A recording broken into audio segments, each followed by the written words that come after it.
5 years after the breakup, my first love, the man I dismissed for being too poor, stormed back into my life as a powerful CEO. The moment he saw my 4-year-old child, his face contorted. His voice was tight with suppressed fury, sharp as shards of glass. He's incredibly plain, a spitting image of his parent, clearly yours. A sudden dark humor bubbled inside me. Can't be helped. His father was rather unfortunate looking. His gaze fell upon the portly, imposing figure of the 50-something man emerging from the villa behind me. His complexion visibly darkened, becoming even more thunderous. Evelyn Reed, you truly amaze me. To live in the most luxurious villa district in the city, you didn't mind marrying a pig. Later, when he finally learned the truth, he found himself kneeling on discarded durian husks, a look of utter contrition on his face. Evelyn, I am the ugliest one, I was the pig. Please just let me see my son. That morning, as I opened the grand gates of the villa, I saw a sharply dressed man pulling a suitcase walking past the entrance.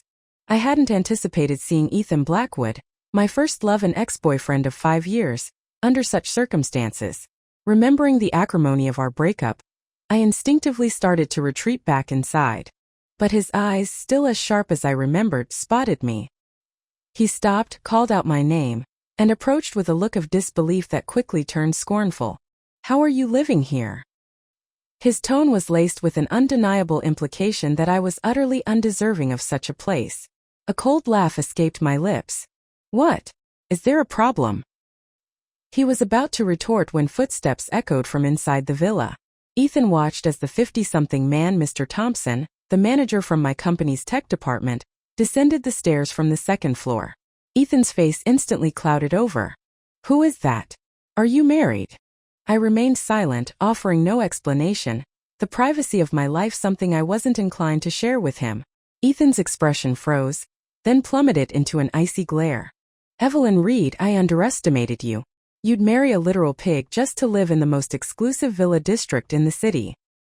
He turned abruptly, pulling his suitcase, and walked away without a backward glance, heading towards one of the villas further down the street. It seemed Ethan was now a resident of this district too. Behind me, Mr. Thompson spoke respectfully. Mistress, the young master's computer that was damaged has been repaired. I'll head back to the company now. If you need anything, just have the housekeeper call me. I nodded, my gaze fixed on Ethan's retreating, rigid back. My hand tightened slightly by my side. 5 years hadn't softened him. If anything, he'd become even more cutting with his words. 5 years ago, we had been on the verge of meeting each other's parents, discussing marriage. He'd suddenly asked if we could postpone the wedding. His nascent company had run into problems with an overseas project, requiring him to be away for several months. He promised a grand wedding upon his return. I didn't ask him who the woman was who had thrown herself into his arms outside his company the previous day. I didn't question why he was taking her abroad for medical treatment when he claimed it was a business trip. My hand subconsciously went to my abdomen. I remembered the scene I'd witnessed when I'd rushed to his company, excited to share some good news. With a cold smile, I agreed to his request. Actually, I don't want to get married anymore either. You're too poor, Ethan. No matter how hard you try, you can't give me the life I want. Let's just end it. We parted ways acrimoniously, without a single word exchanged in the 5 years that followed. I thought the chance encounter in the neighborhood was the extent of our twisted fate. But the next day, as I stepped out with my son Leo, Ethan, who was out for a run, caught up to us. The sight of Leo made me momentarily panic. I instinctively pulled my son behind me. My protective gesture seemed to provoke something in him. Seeing my 4-year-old child, Ethan's face changed dramatically, darkening with visible anger. He's hideous. Looks just like his parent. Has to be yours. My hand froze, and for some reason I felt a bizarre urge to laugh. I couldn't help it. His father was too ugly. He seemed to suddenly recall the man he'd seen at my villa the day before. His expression grew even blacker. He glanced at Leo with obvious distaste. How old is he? 4. Ethan, who I'd always found so cool, detached, and incredibly self-controlled, paled instantly. You got married right after we broke up? I answered calmly, what else? He had money and said he'd marry me immediately if I agreed. I didn't have to wait. Ethan's eyes turned cold. For money, you'd marry someone old enough to be your father? Well, isn't that perfect? The sooner he goes, the sooner I inherit his fortune. My bluntness seemed to stun Ethan again. He opened his mouth, speechless for a moment, before finally managing a parting shot. Evelyn Reed, I never knew how utterly mercenary you were. You put on quite the performance. Leo looked up at me confused. Mommy, that strange uncle looked like angry Puffy Fishy. Puffy Fishy was my son's pet pufferfish. I almost burst out laughing. 5 years on, Ethan's emotional regulation had clearly gone downhill. Good boy, Leo. He's just a strange uncle. Don't pay attention to him in the future. Leo nodded obediently. He said Leo is ugly. Leo won't listen to him. Leo is the cutest person in the world. I chuckled quietly. This vengeful streak. He really was just like his father. For the next 2 weeks, I frequently ran into Ethan. I'd see him running towards me, hear him instructing his secretary on the phone to buy a yacht for a fishing trip. He'd roar past me in a gleaming multi-million-dollar sports car. He'd encounter me returning to the villa and casually extend his hand, ostentatiously displaying a $5 million luxury watch on his wrist. Working late again? He'd ask, his tone somehow managing to be both casual and critical. I'd counter, do you have an issue with that? Ethan seemed genuinely annoyed. You used to say you'd never work after marriage, only live the life of leisure. Wasn't he the manager of Curry Group, one of the global top 10, with tens of millions in annual salary? Why is he still making you work? For a moment I was confused by who he meant by he, before realizing he was still referring to Mr. Thompson. I was naive back then. It's only when you have to ask for money that you realize a woman needs to be able to earn her own. Seeing my seemingly resigned expression, Ethan, for some reason, sounded exasperated, almost regretful on my behalf. Do you regret it? I'm far richer than he is now. If you'd married me, you'd never have to struggle for money like this. He almost blurted something else but stopped, giving me a deep, searching look before walking away. Perhaps that conversation gave Ethan the answer he'd been seeking, the one that satisfied him in some twisted way. I continued taking Leo to kindergarten, going to work as usual, but I didn't run into him once for the entire month that followed. One day, my mother asked me to accompany my uncle, who had recently returned from abroad, to a charity gala. As I entered, arm in arm with my uncle, Ethan spotted me. He was so shocked the champagne flute in his hand shattered. I also noticed the pretty, sweet-looking woman in a white dress by his side. When the woman saw me, she immediately looked guarded, clinging to Ethan's arm as if afraid I might snatch him away. I smirked inwardly, finding even a second glance at her a waste of time. On my way to the restroom, I was suddenly pulled into a powder room off the corridor and shoved against the wall. I was about to deliver a swift knee to the groin when a low, magnetic voice, tight with suppressed anger, spoke near my ear. Evelyn Reed, how could you stoop so low? Marrying a pig wasn't enough. Now you're willing to be a mistress to some old fossil. Are you that desperate for money? Whether it was Ethan's proximity or my own lingering sensitivity, his warm breath against my ear sent a jolt through me, making my knees feel weak. Remembered how he used to hold me from behind after we made love, whispering secrets into my ear. My mind went blank and I only managed a reflexive answer. That's right. Money is the most wonderful thing in the world. It will never betray me. He seemed furious, though I couldn't understand why. The air thickened with tension for a long moment before he finally spoke, his voice cold. Evelyn Reed, you're an incredible actress. 4 years together, and I never knew your true colors. Thinking of the woman accompanying him at the banquet, I wanted to say the same to him. Ethan Blackwood, 4 years together, and I never knew you had a childhood sweetheart girlfriend you were so close to. This time Ethan truly vanished. I didn't have much time to dwell on it anyway. A new project landed on my desk. I was swamped with planning, barely having time for my son. What was incredibly annoying was the constant stream of bizarre friend requests I started receiving. Ding! I'm extremely rich. Feeling lonely? Empty? Want a passionate romance with a tall, rich, handsome man? Seeing the greasy nickname and message, I immediately reported the account. Ding! Not even an hour later, another friend request popped up. Money with nowhere to go. Do you want to wake up every day in a 10,000 square foot ocean view mansion? Do you want to eat $1 million Wagyu steak daily? I was furious. Who cared about a measly 10,000 square feet of ocean view villa? I rejected it immediately and replied, "No thanks. My ocean view estate is over 100,000 square feet." This time there was a long silence. I breathed a sigh of relief and returned to my project proposal. This project was a critical collaboration with Blackwood Global, a company that had rapidly risen into the global top 50 in just a few years. I would need to meet their CEO in person to finalize the details. Ding! That afternoon, the sound startled me so much I nearly jumped out of my skin. Money with nowhere to go. Just bought a $20 million limited edition sports car. Wondering who to take for a spin. At me and we can chat slowly? Who wanted to chat slowly with a greasy man like you? Get lost, you creep. I'm not interested. I reported him again without hesitation. The annoyance subsided for a couple of days. Ding! The friend request alert popped up again. Money means nothing to me. Just bought a $20 million limited edition sports car. Don't know who to take for a spin. I was absolutely livid. My fingers flew across the phone screen. Take your ashes for a spin. Seriously, were psychiatric hospitals just letting people out these days? To avoid disrupting my workflow, I sent a message to my company group chat, telling them to call me directly for urgent matters, and then muted chat notifications. Finally, silence.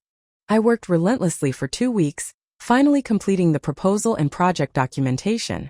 When I finally checked the neglected friend requests, I found over 100. Realized my WeChat account must have been leaked by someone. As the vice president of the company, I couldn't just change my number. I had no choice but to endure the annoyance. "Mommy, you haven't taken Leo to the amusement park in a long time." Leo hugged my legs, his small voice full of gentle pleading. I was often too busy and frequently neglected spending quality time with him. I stroked his small face, his mouth and nose so strikingly similar to Ethan's. Ethan must have been blind. Aside from my eyes, Leo resembled him in every other way. I took Leo to the playground within the residential compound. Several wealthy mothers and nannies were there with their children. They greeted me warmly. "Miss Reed, you look even more beautiful since we last saw you." I was about to respond modestly when one woman glanced behind me and said conspiratorially, "Miss Reed, you used to joke that little Leo's father passed away early. It turns out he's just too handsome. And you were keeping him hidden." My heart skipped a beat. I quickly turned, my eyes finding Ethan watching me from just outside the glass door. A huge wave of relief washed over me.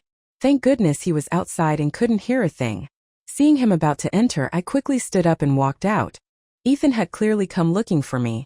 But now that I was standing in front of him, he didn't say a word, just stared at me with a dark expression.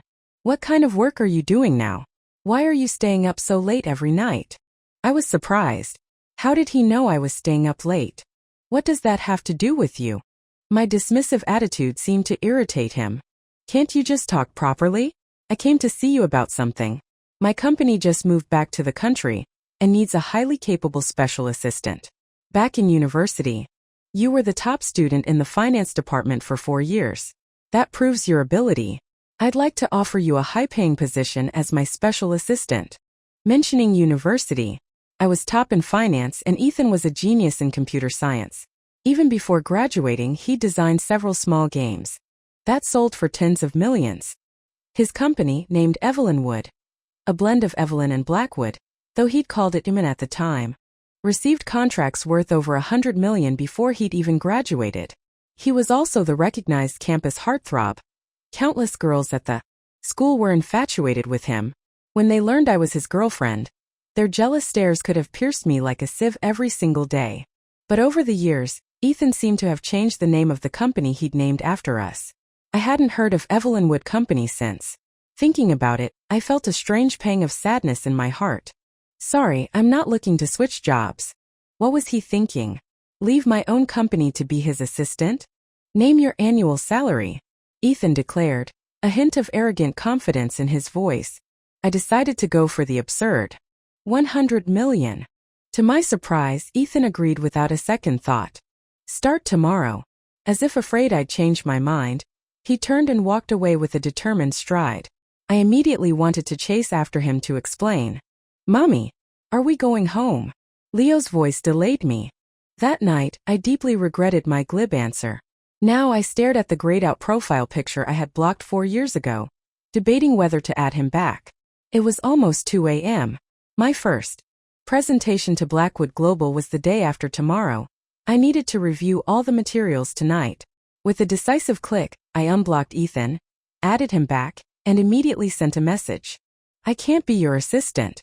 Find someone else. I was about to block him again when a blinding red exclamation mark appeared next to the message. This user is not your friend. My heart twisted painfully. Ethan had blocked me first. I'd spent the entire evening agonizing over whether to add him back. It was ridiculous. On the day of the presentation, I almost overslept. I quickly instructed my assistant to gather all the documents and rushed to Blackwood Global. The company was a powerhouse in gaming software, 3D technology and communications having risen rapidly in the last 4 years. This collaboration was a crucial step for my company's entry into 6G technology. It had to be successful. I stood confidently on the stage. But when I saw the Blackwood CEO, surrounded by his entourage, my eyes widened in shock.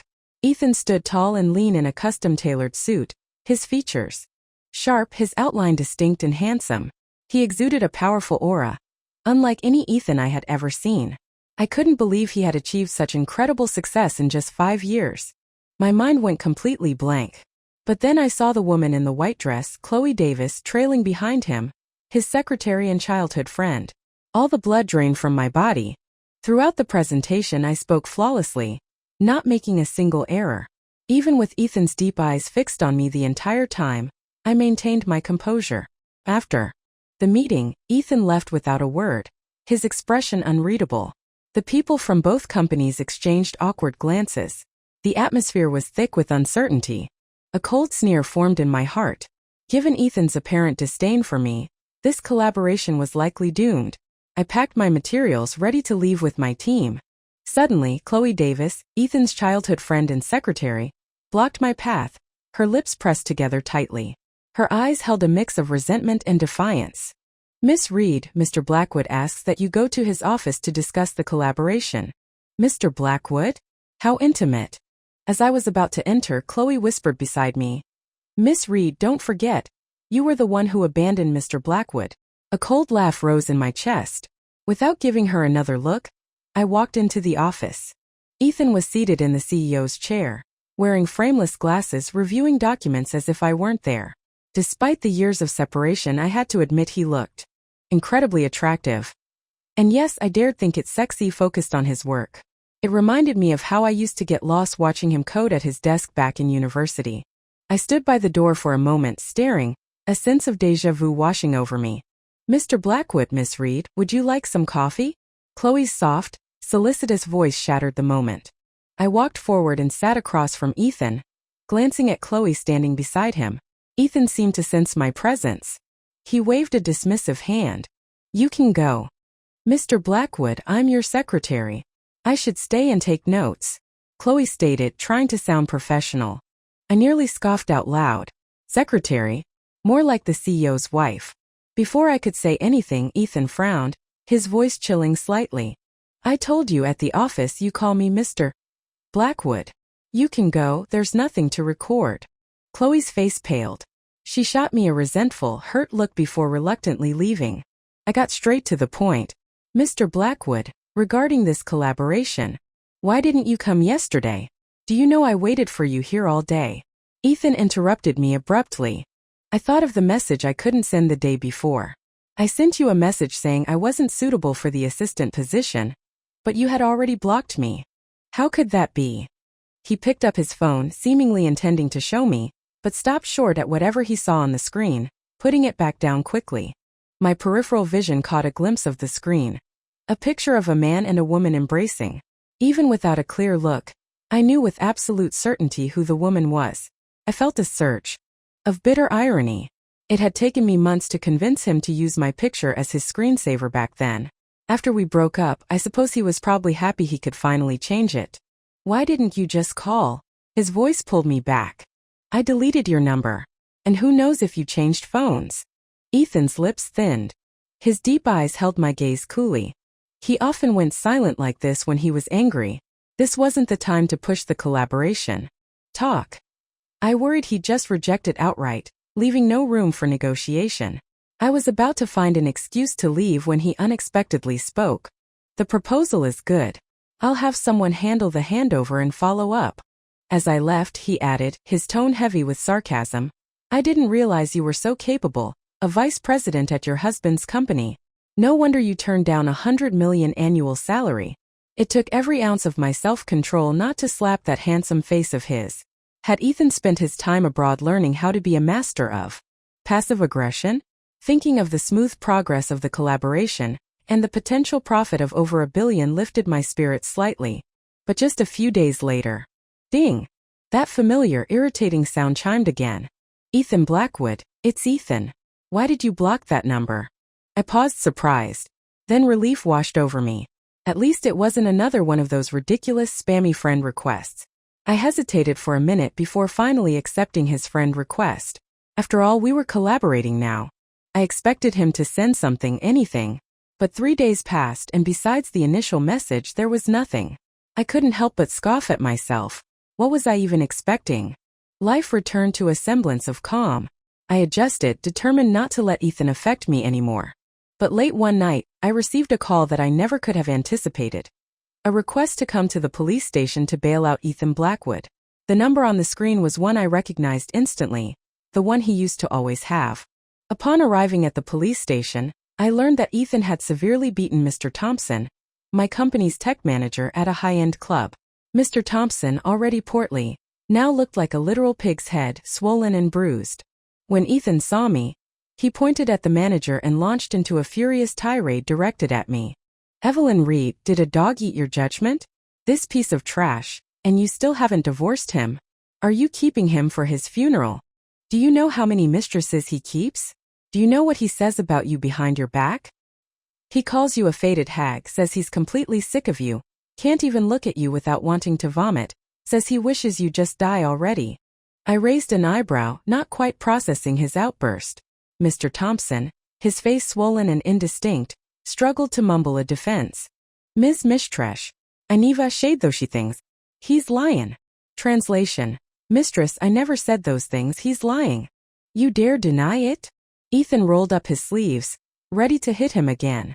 I quickly stepped between them. Ethan rounded on me, his voice sharp with command. Divorce him. You divorce him immediately. Divorce? The manager, still speaking indistinctly, looked utterly bewildered, completely out of his depth. I told him to be quiet and turned to Ethan, shaking my head with a wry smile. I can't divorce him. Ethan's face hardened. He looked like a cornered animal staring intensely at me. Why? Honey, who on earth beat you up so badly? Before I could answer, a shrill voice shrieked from the doorway. A heavy-set woman in her 40s, easily Mr. Thompson's match in weight, rushed towards him. Ethan stared at the scene, disbelief etched on his face. He pointed at the manager. You're committing bigamy? I suddenly felt all eyes in the room turn towards us. The heavy-set woman pointed at Ethan, spattering him with spittle as she yelled in her thick accent. What are you talking about? Bigamy? I'll sue you for defamation. The manager also looked completely lost. Mishtresh, what's he Sha'een? Mr. Blackwood, is he misunderstood something? Translation, Mistress, what's he saying? Mr. Blackwood, has he misunderstood something? Mistress. Ethan finally caught the manager's repeated word. His deep eyes snapped towards me. Evelyn Reed, what exactly is going on here? Realizing I couldn't hide it anymore, I deflected, suggesting we bail him out first and explain later. Back at the villa gate, Ethan stopped me, insisting on an explanation. With a sigh, I gave in. I'm sorry, I lied to you before. That man wasn't Leo's father. And no, I'm not married. Ethan seemed stunned by my words. Then whatever thought crossed his mind caused his face to twist in profound pain and disappointment. He stared at me, looking utterly devastated. Evelyn Reed, what has happened to you? How could you fall so low, become a mistress and have a child out of wedlock? Is the child that old man's from the banquet? A moment ago, I'd been worried Ethan might guess the truth. Now I just let out a self-deprecating laugh. Was that really how low he thought of me? But I wanted to keep one last shred of dignity. My gaze turned cold as I shook my head. No. Leo's father. He passed away in an accident while I was pregnant. We didn't get a chance to marry. In my heart, the moment Ethan left me and Leo for Chloe, he had died to me. I thought back to how ridiculously hopeful I had been before, imagining things that weren't real. Ethan was silent for a long time after hearing my words. He opened his mouth as if to say something but closed it, finally just telling me to go inside and rest. I was grateful that my work was busy afterwards. It didn't leave me much time for introspection. Ethan didn't bother me either. No, that wasn't quite right. He didn't come to see me in person, but he occasionally sent messages. There might be rain this afternoon. Don't forget to keep an umbrella in the car. The weather's changing lately. Big temperature difference between morning and night. Bring an extra layer. Heard your favorite hot pot place from university opened a branch near your office. Here's the address. Why are you always staying up so late? Go to bed. You used to be so afraid of bad skin. Seeing these messages, I was transported back to university days. No matter how busy he was, Ethan would always remind me of things like a worried parent talking to a child. I didn't know why he was suddenly doing this, and I refused to overthink it to let myself hope again. I decided I would talk to him clearly the next time I saw him at Blackwood Global. But before I could even process things for 2 days, I realized what an inadequate mother I had been. For the past couple of days, Leo had seemed hesitant, on the verge of saying something but holding back. Until today when I went to pick him up. At the kindergarten entrance, I saw Ethan crouching in front of Leo, talking to him. In that moment, my face turned ashen, my heart pounding against my ribs. Had Ethan's recent behavior been because he discovered the truth about Leo? Was he doing all this to compensate me, to eventually try and take my child? Leo! I cried out urgently, my usual composure forgotten, rushing forward. Ethan's eyes narrowed when he saw me. He quickly whispered something to Leo, a hint of guilt in his eyes, before turning and leaving. Instantly, ignoring everything else, I knelt and gently gripped Leo's shoulders, trying to keep my voice calm despite the turmoil inside me. Leo, why was that man here? Did he say anything to you? Leo was usually very perceptive. Seeing the change in my face, he became worried about me instead. Mommy, are you sick? Your face is so white. I quickly shook my head, pressing him again about why Ethan had talked to him. Leo looked troubled, his little brow furrowed. He pursed his lips and glanced around nervously. My heart sank. Whenever Leo didn't want to tell a lie, he did the same little actions as Ethan. I took a deep breath, telling myself to stay calm. I decided I had to ask Ethan myself. When I arrived at Ethan's villa, it was the first time I realized it was the one directly behind mine. My bedroom window faced his villa. No wonder he knew about me staying up late.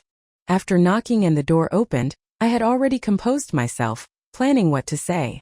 But the moment the door swung open, I saw Chloe Davis, the woman I had deliberately ignored but who, logically, should be living here. What I didn't understand was why she was wearing a magnificent evening gown and elaborate makeup at home. Chloe frowned slightly, looking at me with undisguised displeasure. Miss Reed, how did you get into this compound? And how did you know where Mr. Blackwood lives? Her tone suggested she had no idea I lived here, let alone in the villa right in front of hers. I curled my lips into a cold smile. Didn't Ethan tell you? I saw Chloe's face turn visibly unpleasant. The next moment, my face was even more unpleasant than hers. I saw Ethan descending the stairs from the second floor, his upper body bare. He was wiping his dripping hair with a towel, revealing a toned six-pack beneath. He was only wearing a towel around his waist. Chloe, darling, who is it? He called out as he looked towards the door. The moment his eyes landed on me, he froze, nearly missing a step. Ethan looked exactly like someone who had just finished doing something and then taken a shower. Aside from a sharp pang in my heart, I was surprised to find myself capable of walking in calmly and sitting down for a cup of tea. Ethan took his time getting dressed, returning looking Wenjong, handsome and composed. The first thing he said was, "Evelyn, darling, did you come to find me?" I nodded, about to speak when Chloe prompted, "Mr. Blackwood, we'll be late for the banquet." Ethan glanced at the time, a hint of dilemma on his face. It's the seaside city's richest man's 70th birthday today. I knew. My father had also invited me, but I always disliked dealing with such social events. "All right," I said. "We can talk after you get back." Back home, I thought I had managed to appear perfectly natural. But as I was telling Leo a bedtime story, he suddenly piped up, "Mommy, you've been distracted 5 times. I counted." Self-reproach washed over me. I started to anxiously try and explain to him, But Leo, ever the thoughtful child, spoke first. Mommy, you wanted to know what the strange uncle said to Leo, right? Leo will tell you, but promise you won't be sad, okay? He thought I would be sad, which was why he hadn't wanted to tell me earlier. Could it be that Ethan really wanted to take Leo from me, and Leo had somehow taken to him? My heart pounded with nervous anticipation. Then Leo's soft voice spoke. That strange uncle asked Leo if I wanted a handsome stepfather like him. And he said, Mommy looks tired taking care of Leo all by herself. His words nearly turned me to stone. A stepfather. What on earth was going through Ethan's mind? I was seething inwardly. Leo suddenly hugged me tightly, his voice muffled. Mommy, is taking care of Leo very tiring? My heart instantly melted. Of course not, darling. Having you makes Mommy the happiest person in the world. You're my little angel. Even after breaking up with Ethan, I had never once considered not having the baby, because I love children. After Leo fell asleep, I sat on the vine-covered chair outside Ethan's villa gate, keeping vigil. I was determined to give Ethan a piece of my mind today. It was almost 1 o'clock when Ethan's luxury car finally pulled up. Mr. Blackwood, wait for me. I saw a slightly drunk Ethan get out of the car, and Chloe immediately rushed forward to support him. But with surprising force, Ethan shoved her away. Don't touch me. No one but Evelyn darling can touch me. Hearing his slightly slurred words, my heart ached even more. Ethan, you're lying. Back then outside your company you clearly let Chloe hold you. The moment I stepped out of the shadows, Chloe nearly screamed in surprise. When she recognized me, her face contorted with fury. Evelyn Reed, why are you still here? It's so late. Why haven't the security guards thrown you out? What are they even doing? Ethan, who had seemed somewhat dazed, suddenly looked up. His narrow eyes focused on me, studying me intently. Then his eyes widened. He lunged forward, grabbing me and pulling me into a tight embrace. The faint, cool scent of his cologne mixed with the smell of alcohol. I instinctively frowned. He rested his head on my shoulder, murmuring in a low, aggrieved voice. Evelyn darling. You were so cruel. Chloe stepped forward, trying to pull Ethan away from me. She emphatically reminded him. Mr. Blackwood, have you forgotten how Evelyn Reed treated you before? She doesn't love you at all, she only wanted your money. Ethan seemed momentarily swayed by her words. He released me and, despite his slightly swaying body, tried to focus on my face. Once he seemed certain it was me, he suddenly grabbed my hand and pulled me towards the villa door. As he was about to close it, he saw Chloe following us and simply pushed her back outside. Why are you coming in? I told you Evelyn darling doesn't like me being too close to other girls. What if she misunderstands? Chloe, hurry and go home. He shut the door without hesitation.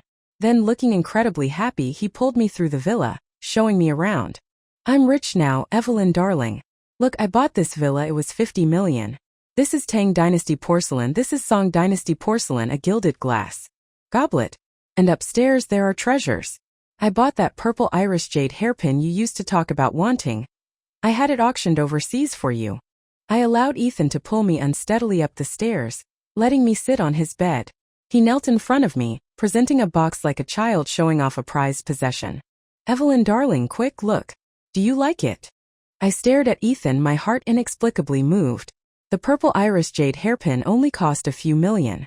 But what touched me was that I had only mentioned it casually years ago, and Ethan had remembered it until now. He used to be like this. He remembered everything I said. I reached out and touched Ethan's face. 5 years had passed, making him more mature. But at times, he was still as naive as he'd been back then. I did want to take the hairpin, but I had to face the reality that Ethan no longer belonged to me. I asked him quietly, does it matter if I like it anymore? The atmosphere in the room grew heavy. Ethan lowered his head, his eyes cast down. I couldn't see his expression. I felt I couldn't stay any longer. I didn't know if I might give in to a moment of weakness, but I knew betrayal, once it happened, could happen again and again. I stood up to leave. He also stood up abruptly, a towering presence suddenly looming over me. Before I could react, he lost his balance and fell, pulling me down onto the bed with him. He pinned me down, preventing me from moving. In his slightly hazy state, a voice filled with a hint of injustice whispered in my ear. Why? Why did you break up with me? I just wanted to postpone the wedding for a few months. Couldn't you really wait? I really couldn't wait. Because if I'd waited any longer, my belly would have shown. Ethan was silent for a long time this time. Then, reluctantly, he continued. You said I was poor, but now I'm worth hundreds of billions. Why wouldn't you even add me back? All those accounts, you rejected them. You even told me to take my ashes for a spin. How could you curse me like that? Wait a minute. Those words sounded incredibly familiar. Automatically, I reached into his pocket and pulled out his phone. I pressed the power button. Seeing the screensaver, I looked at Ethan in surprise. It was a picture of me sitting by the sea at sunset, looking out at the vast ocean. I didn't remember taking that picture. I guessed Ethan must have taken it secretly. I couldn't deny I was touched. I never would have thought he, who disliked using people as phone backgrounds, would use my picture. Then something clicked. I tried his old password, my birthday. It unlocked. After all these years, even with new phones, his number and password hadn't changed. I finally saw his phone's background. It was a picture of a man and woman embracing between 2 rows of red maple trees. The man was Ethan and the woman was me. I remembered it. It was from a trip during our 3rd year of university. A tourist with a camera took it, saying the moment of us embracing was full of happiness, and he couldn't resist capturing it. Ethan had exchanged contact information with him, promising to send the picture later. We had taken many photos and I had completely forgotten about this one. I couldn't help myself and started flipping through his photos. They were full of pictures he'd secretly taken of me. There were even some of me holding Leo. I broke down. I wrapped my arms around Ethan's neck, tears streaming down my face. I couldn't understand. Ethan still felt this way about me. Why was he with Chloe? I had always been afraid to ask Ethan about his relationship with Chloe, terrified that the answer would be that they had been a couple all along and I was the other woman. I didn't think I could bear that. Now I didn't know where the courage came from. I opened my mouth and asked Ethan, "What has your relationship with Chloe Davis been all these years?" In the quiet room I could feel my own tension, my heart beating incredibly fast. I waited and waited. Felt like an eternity. Then I heard a soft snoring sound next to my ear. I was so annoyed I wanted to throw Ethan off the 2nd floor. In the end, I resigned myself, gently pushing him aside. I got up and helped him loosen his tie, take off his jacket and shoes. I remembered how much he used to dislike wearing formal attire, saying it felt constricting. Outside, Ethan gave off the vibe of a cool, distant scholar, almost unattainable. But in front of me, he was often playful, sometimes even shamelessly silly. The next time I saw Ethan was 3 days later, at the progress report meeting. The project was going smoothly. Blackwood Global's team was incredibly cooperative. I knew without a doubt it was because Ethan had given instructions. Just like before, during the meeting, his deep, captivating eyes were fixed on me. Even others in the meeting seemed to notice. I could only pretend not to see. As I was leaving, Chloe Davis blocked my path again. This time, she made no attempt to hide her hostility. Her voice was tight with resentment. "Mr. Blackwood wants you to wait for him in the CEO's office to talk." I didn't originally intend to go, but thinking there were things I needed to clarify with him, I agreed. In the elevator, Chloe suddenly spoke to me. "Evelyn Reed, could you possibly not be so shameless and stop clinging to Mr. Blackwood? You abandoned him when you found out he was from an orphanage and didn't have money or background. Now that Mr. Blackwood is rich, you come crawling back. I've never met someone so shameless." Hearing her words, I felt a strange urge to laugh. "Then you haven't seen much of the world." My retort was pointed, leaving her face ashen. But my own expression wasn't much better. I had been in love with Ethan for 4 years, and he had never told me he was an orphan. I remembered how his face would look a little sad or withdrawn when I pushed him to meet my parents before the wedding. At the time, I thought it meant he wasn't that eager to marry me. Ethan rarely talked about his past. Now I realized with a jolt that I knew almost nothing about him. In Ethan's office, he was already there when I arrived. Chloe was once again politely dismissed. I wasn't stupid, I could tell his attitude towards Chloe wasn't like that of a boyfriend. Or had he just become a bigger jerk in 5 years, treating his girlfriend so coldly? I had just sat down about to ask him why he'd called me there when he spoke first. "The other day, you came to my place looking for me. Was there something you needed?" I hadn't expected him to bring that up.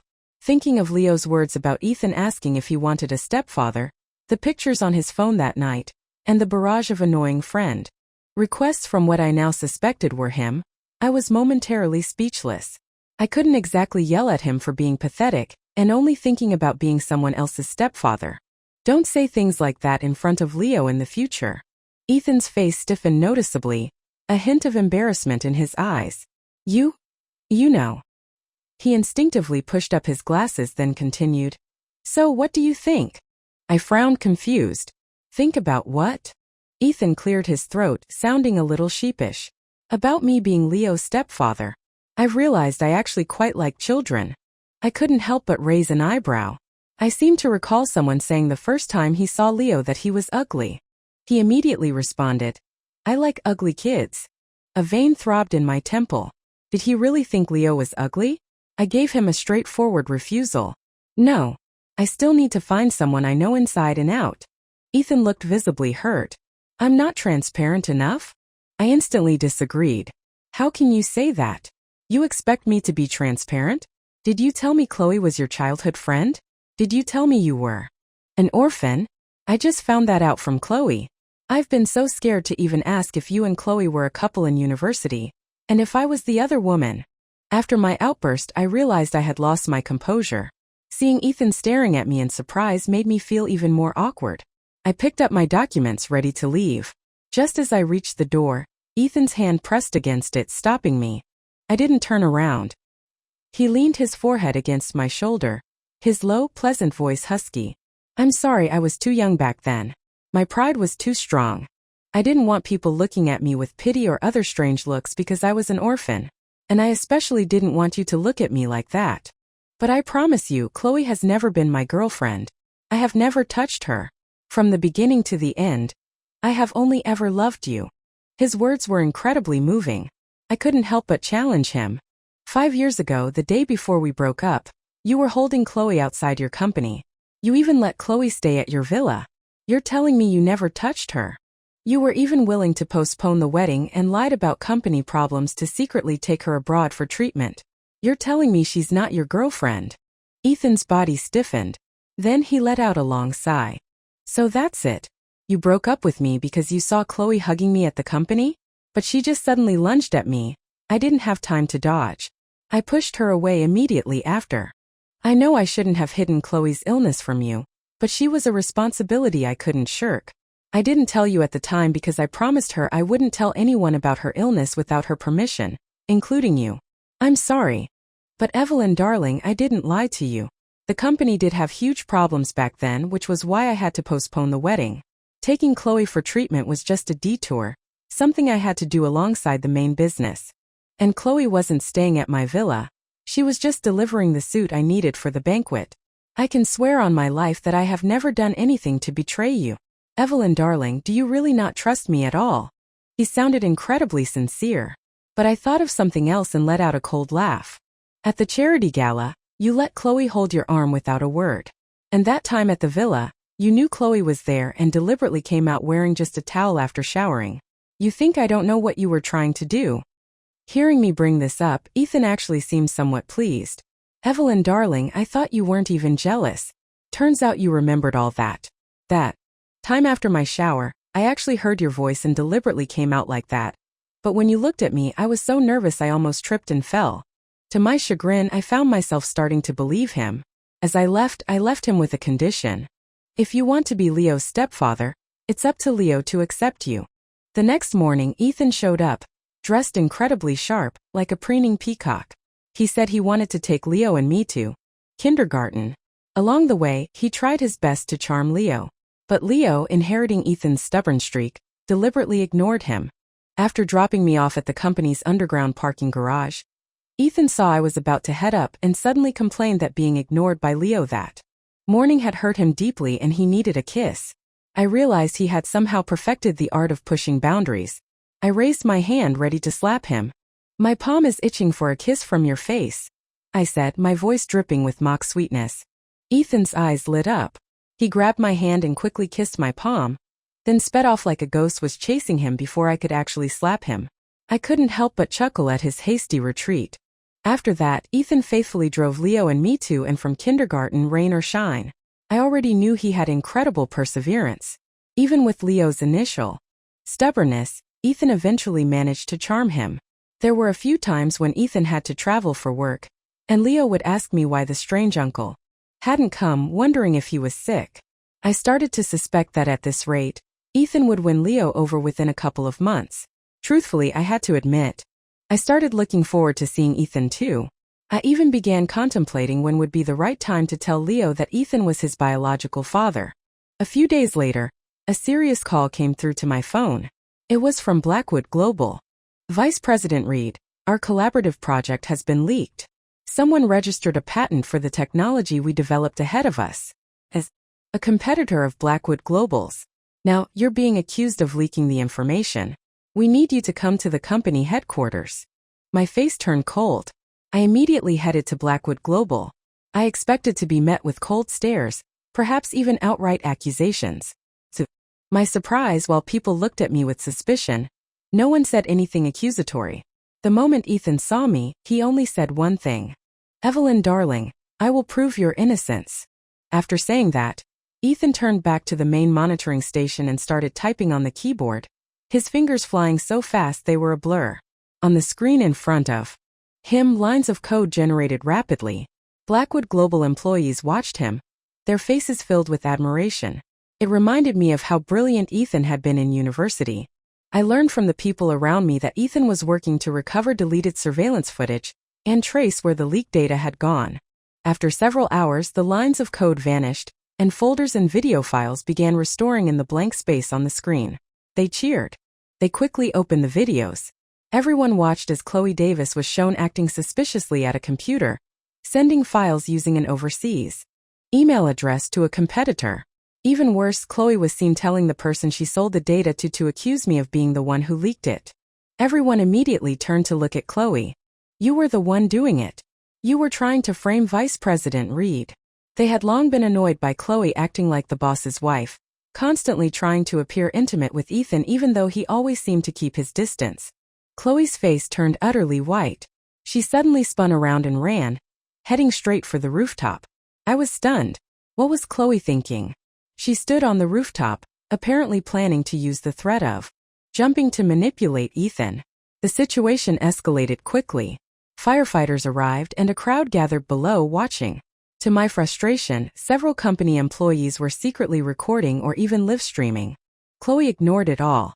Tears streamed down her face as she cried out to Ethan. "Mr. Blackwood, I won't come down unless you propose to Evelyn Reed. Don't think you can trick me. I saw you secretly ordered a proposal ring for her." I looked at Ethan in surprise, momentarily forgetting about the situation. I ignored the whispered comments from my colleagues. Chloe leaked company secrets, she's facing prison, and she thinks she's a novel heroine, still trying to play these games. I suppressed a smile. Ethan was frowning, his expression serious, as he tried to persuade Chloe. "Chloe, can we talk about this downstairs? It's too dangerous up there. I can agree to anything else but Evelyn, darling. She is the only thing I've ever truly craved in my life." My heart skipped a beat at his words. Chloe's face flushed with anger. She stared at Ethan as if he was a heartless betrayer, crying with immense grievance. "Chloe won't come down. Mr. Blackwood, you promised. You promised to take care of Chloe for life. Chloe saved your life and was hit, causing kidney failure. Now my kidneys aren't even my own anymore. How can you abandon Chloe? Mr. Blackwood, do you have any conscience?" I was shocked. What had happened between Chloe and Ethan? Why would she say something like that? I saw Ethan's hands clench into fists. He looked like a trapped animal, his eyes red-rimmed as he stared at Chloe. "You saved my life. That is a debt of gratitude beyond measure. Your illness, even your life, is a responsibility I can never shirk in this lifetime. But do you know that Evelyn, darling, is more important than my life? Those 5 years without her, I lived like a walking corpse. I worked tirelessly overseas making money precisely because I wanted to come back so Evelyn, darling, would never reject me again because I was poor. If I can't be with Evelyn, darling, again in the future, I would rather give my own life to you." I stared at Ethan, stunned. I had never imagined he would say something like that in front of so many people. Chloe's face twisted in anguish. She seemed unable to accept the blow, shaking her head in disbelief and questioning. Why? Why? I came into your life before her. What is she better at than me? Why can't I be enough?" While Chloe was still lost in her self-pitying monologue, a firefighter who had quietly approached her pulled her back from the edge. The drama ended. I was indeed moved by Ethan's words on the rooftop. I had never known that in his heart, I was more important than his own life. What bothered me was that Ethan didn't plan to sue Chloe for leaking the data and violating company secrets. He simply told her, "You damaged company confidential information, costing us billions. I will cover these losses. For you." However, Chloe Davis, I will absolutely not forgive you for framing Evelyn Darling. From this day forward, I owe you nothing more. I also don't wish to see you again. In my opinion, my life wasn't worth billions. I was surprised. Ethan was just going to let Chloe off like that? I desperately wanted to know what kind of life-saving grace Chloe had shown Ethan that made him so lenient. However, no matter how I asked, he wouldn't tell me. He said he had promised Chloe not to reveal the truth, and he wouldn't break his word again. I was annoyed, even starting to give Ethan the cold shoulder. One day, a man unexpectedly came to visit Ethan. He said he was from the same orphanage as Ethan and Chloe. As soon as he arrived, he told Ethan, "Ethan Blackwood, Chloe has been lying to you all these years. When we were kids, the director took us on a spring outing. There was a car accident on the way. Chloe claimed she saved you, but the person who actually pushed you away from the car and saved your life died at that moment. The person who saved you was named Lily. I don't know if you remember." Ethan and I stared at the man, astonished. We didn't understand why he would suddenly come forward with this information. The man seemed to sense our confusion. He thought of something, and his expression turned resentful. He continued, "Not only did Chloe not save you, but she's also the one who caused Lily's death. She was jealous that Lily was more popular than her, so she deliberately pushed her when crossing the street. Lily was behind you at the time, and when she fell forward, she instinctively knocked you away from the car's path. I saw all of this with my own eyes." The man seemed to have a strong dislike for Chloe. His voice was full of hatred when he spoke of her. "Director Mother didn't tell you the truth at the time because she was afraid you would feel burdened by Lily's death. Because if you hadn't been in front, Lily might not have been killed instantly. But Lily's death wasn't your fault. If I hadn't seen the live stream, I never would have imagined Chloe would be so shameless, secretly telling you that she was your savior and completely manipulating you all this time. If you don't believe me, you can ask Director Mother and the other kids. Even though you hit your head on the ground and lost consciousness, many people know that Lily was the one who saved you. Chloe getting hit and damaging her kidneys was entirely her own fault." Hearing the truth, even I couldn't help but feel a sense of melancholy. I finally understood why Chloe hadn't wanted Ethan to reveal the details of her life-saving grace. She must have been terrified that Ethan would learn the truth about the accident. I could understand Ethan's perspective. Since childhood, he had been burdened by Chloe's supposed life-saving act. I could even imagine how guilty Ethan must have felt facing a sickly Chloe, who might die any moment from kidney failure. He must have believed he was the cause of Chloe's suffering since childhood. That's why he would take her for treatment, why he saw her as a lifelong responsibility. I could also imagine how Chloe used her illness to repeatedly twist the knife, making Ethan feel more and more guilty, giving him no peace. The next day, Ethan and I returned to his hometown together. We found the retired Director Mother and verified the man's story. The truth from Director Mother was the same as the man had told us. Chloe had been deeply manipulative even as a child, using many people. When Ethan returned, his face was iron gray. He sued Chloe, demanding compensation for the losses from the data leak and reimbursement for all the years of her living expenses, treatment costs, and so on. Although the data was leaked with the evidence against the competitor, they were instead ordered to pay us even more in damages for theft. With our companies united, Blackwood Global and Curry Group were not to be trifled with, and the competitor quickly faced bankruptcy. With the misunderstandings cleared, Ethan couldn't wait to propose to me. "Evelyn darling, I will always treat you well. I didn't know what mattered to you before. I took it for granted that no matter what happened, we would always be together. Until that day 5 years ago when you said we were over, I finally understood what it felt like for the sky to fall. I was so devastated, I even started to question if I had ever truly known you. The moment I came back from overseas, I couldn't wait to see you. When I thought you were married, I was so jealous I lost all reason. I don't mind that you have a child. It was my fault. I didn't give you enough reason to trust me back then. Now I know better. From now on, no matter what you ask me about my life, I won't hide anything from you. Marry me, okay? Ethan's words were incredibly sincere. I almost said yes right then, but I held back. Leo still didn't know anything. I'm sorry, I can't say yes right now. Ethan looked utterly crestfallen. He didn't appear for 2 weeks straight.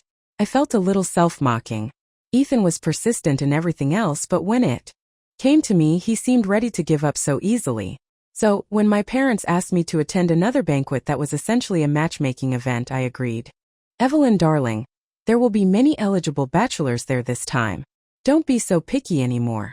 I nodded and turned to take Leo with me. When they learned who I was, their eyes lit up, and they all rushed forward to introduce themselves.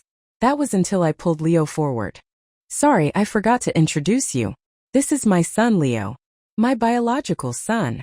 In an instant I saw their eyes widen, their expressions turning incredibly awkward, some even showing subtle displeasure. A cold smile touched my lips. Just as I was about to turn and leave with Leo, I felt everyone suddenly look behind me. Their eyes were wide, as if they couldn't believe what they were seeing, staring blankly. Puzzled, I turned around. The first thing I saw wasn't Ethan, who was dressed even more conspicuously than a peacock. It was the bright pink sign held high above his head by his assistant, bearing 8 words. Evelyn Reed's son's stepdad. Those who recognized Ethan looked utterly bewildered. They seemed unable to comprehend that this new commercial titan, who had returned and swept through the business world, would be so undignified. Even his assistant looked incredibly mortified. Ethan, however, approached me with a completely nonchalant expression. He asked casually, "Heard you came to this glorified matchmaking banquet. Find anyone interesting?" Ethan asked the question seemingly offhandedly but clearly strained to hear my answer. I gave him a speechless look, glancing at the sign above his head. I couldn't help but ask, "Aren't you embarrassed?" To my surprise, Ethan looked utterly innocent. Why would I be embarrassed? Among everyone here my age, who's stronger than me? Most of them are just second-generation rich kids still living off their parents, but I built my fortune from scratch and my net worth is about to exceed $1 trillion. I've spent the last few days arranging to transfer my assets to you. If even I'm not qualified to be Leo's stepfather, then who is? He deliberately raised his voice slightly. The people present who heard him looked utterly exasperated, some grinding their teeth, wishing they could beat him up. Others whispered that Ethan must be insane to transfer his assets to me. I was genuinely shocked by Ethan's words.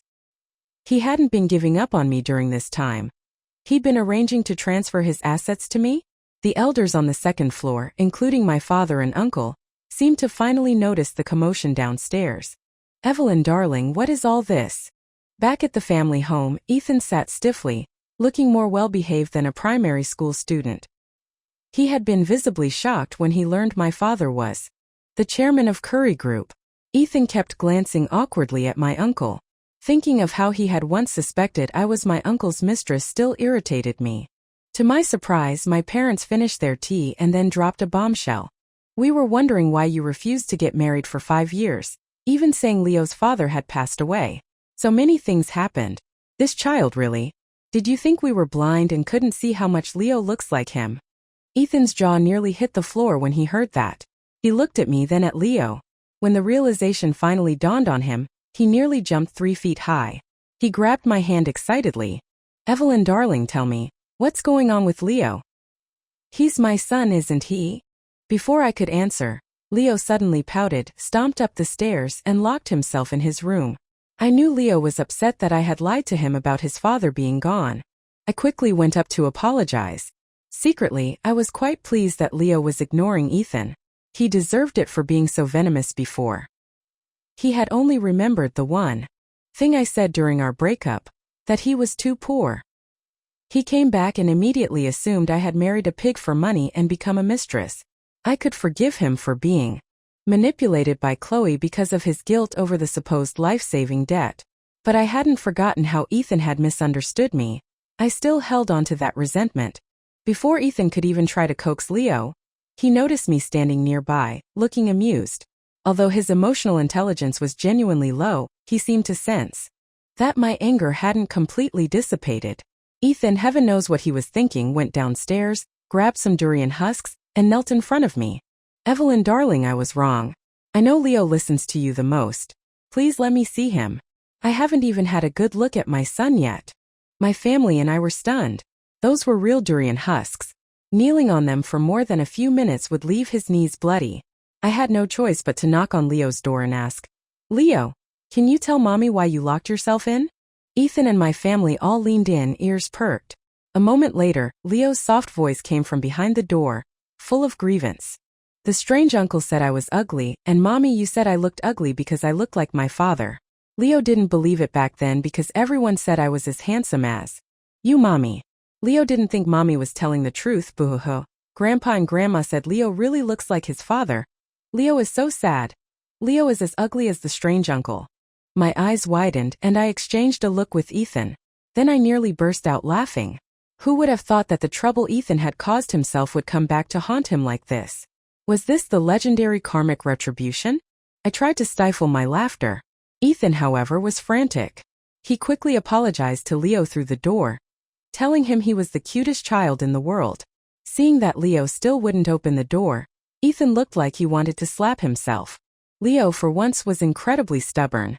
No matter how Ethan tried to coax him, while he seemed amused, he refused to call him Daddy. Out of options, Ethan tried to reach his goal. Through me, proposing again and wanting to have a grand wedding. He figured being married would make it easier to live with me and spend time with Leo, hoping to earn his forgiveness. I smiled sweetly. Leo hasn't forgiven you. As for the wedding, you can have it in your dreams. Ethan looked completely dumbfounded, probably wishing he could travel back in time to the day he met me at the villa and slap his past self silly. End of excerpt.